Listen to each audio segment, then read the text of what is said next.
রান্না বান্না হয়ে গেল। কি কি রান্না করলাম তোমাদেরকে দেখিয়ে দিই। ফার্স্টে দেখাই সকালবেলা যে টিফিন করেছিলাম নাতনি মেয়ের জন্য, সেটা দেখিয়ে দিই।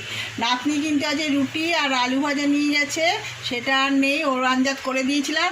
আর নাতির জন্য এই যে গাজর ঘষে ময়দা দিয়ে আটা দিয়ে মেখে পরোটা করে দিয়েছি, আর এই আলু চচ্চড়ি করে দিয়েছি।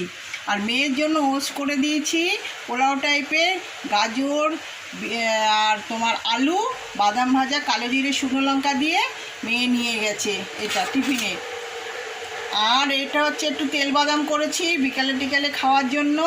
এইগুলো হচ্ছে সমস্ত টিফিনের জন্য। আর দুপুরবেলা খাওয়ার জন্য করেছি আজকে রান্না। ফার্স্টে দেখাই সাদা ভাত আর মুসুরির ডাল করেছি আজকে, পেঁয়াজ ফোড়ন, রসুন ফোড়ন, কালো জিরে, শুকনো লঙ্কা দিয়ে পাতলা করে মুসুর ডাল করেছি। তার সাথে করেছি ঝিঙে আলু, কালো জিরে, কাঁচা লঙ্কা দিয়ে পোস্ত করেছি। আর এটা হচ্ছে নাতির জন্য সিদ্ধ ডালটা রেখে দিচ্ছি, কেন অত ঝাল খেতে পারে না।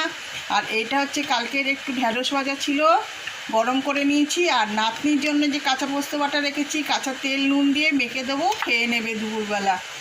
আর এটা একটা মাছ ছিল নাতির, সেটা গরম করে নিয়েছি।